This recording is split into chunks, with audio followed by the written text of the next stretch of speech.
آقائے نامدار حضرت محمد مصطفیٰ صلی اللہ علیہ وسلم امید ہے کہ انشاءاللہ حوض کوثر پہ کہیں گے کہ یہ میرا پیارا تھا جو میرے لقطۂ جگر اور میرے نور نظر کا دفاع کرتا. سیدہ شباب اہل الجنت الحسن والحسین. یاد رکھو اے مسلمانوں، سن لو، وہ لوگ جو اپنے کو اہل سنت کہتے ہو، اگر حضور پاک علیہ الصلوۃ والسلام کے ان بیانات کے بارے میں تمہارے دلوں میں کوئی کھٹک ہے، اگر تمہارے دلوں میں کوئی بھی جنبش ہے، اگر تمہارے دلوں میں تردد ہے، خدا کی قسم تم اہل سنت نہیں بلکہ صحیح معنی میں مسلمان نہیں.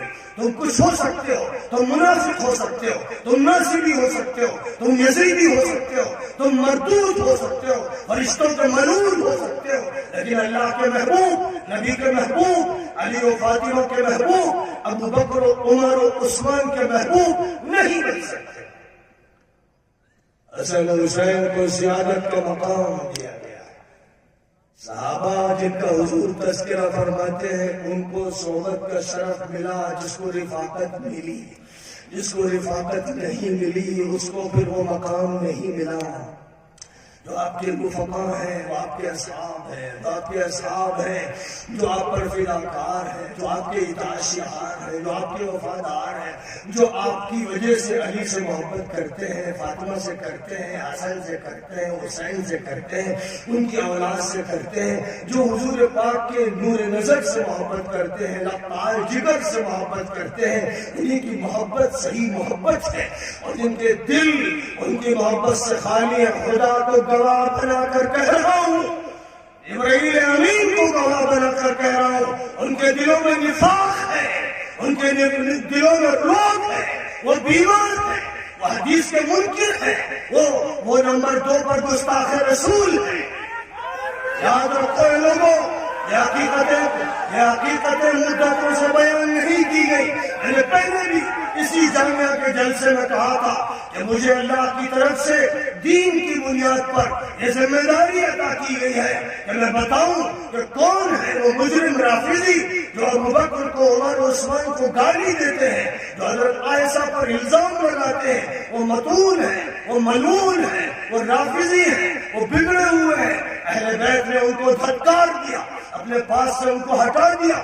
لیکن جو علی کے بارے میں یہ نہیں مانتے کہ وہ سید فی الدنیا ہے اور سید فی الآخرہ ہے، جو نہیں مانتے ان کے دل میں خلش ہے کہ سیدۃ النساء اہل الجنہ فاطمہ ہے، جو نہیں مانتے کہ حسن و حسین کی سیادت اور قیادت اور امامت کی ذمہ داری اس پوری امت کو آخری نبی سونپ کر گئے ہیں.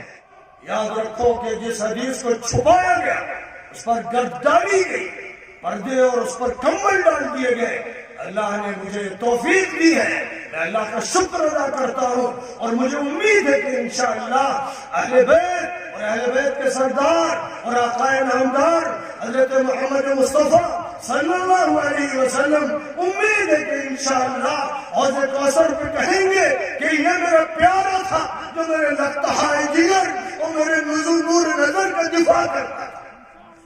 جب دنیا اندھی ہو گئی، جب دنیا بہری ہو گئی، جب دنیا ظالم ہو گئی، جب دنیا ظالموں کے ساتھ کھڑی ہو گئی، جب دنیا میں ان لوگوں کے ساتھ لوگ کھڑے ہو گئے جنہوں نے حرمین شریفین کو یہودیوں کے حوالے کر دیا، جنہوں نے حرمین شریفین کی سرزمین کو جوئے اور سود اور عیاشی اور بدکاری کا اڈا بنا دیا، جب جس وقت لوگ ان کا ساتھ دینے لگے تو جو دیوانہ اور مجنون نبی کی صدا لگا رہا تھا، یہ فرمایا تھا کہ میں آخری وصیتیں کر رہا ہوں، نکال دینا جزیرۃ العرب سے یہودیوں کو، عیسائیوں کو، شرک کرنے والوں کو.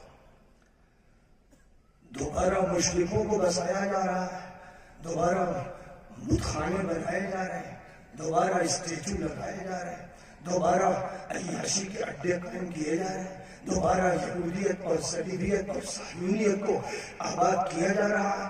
اس پوری فضا میں کہاں گئے علماء، کہاں گئے مفتی، کہاں گئے قاضی، کہاں گئے ملا، کہاں گئے صوفی، کہاں گئے خطیب، کہاں گئے مؤذن، کہاں گئے خطیب، کہاں گئے؟ اس وقت ان کو چیخنا تھا، سسکنا تھا، تڑپنا تھا، رونا تھا، بلکنا تھا، حق کا اعلان کرنا تھا. کہاں گئے؟ کہاں گئی ان کی زبانیں؟ کہاں گئی ان کی آنکھیں؟ کیا اللہ کے سامنے پیشی کا احساس نہیں؟ کیا نبی کا سامنا کرنے کا احساس نہیں؟ یہی دنیا ہے جینے کے لیے، یہی مال و متاع ہے لطف و لذت کے لیے. کیا ہو گیا؟ صم بکم عمی فهم لا یرجعون.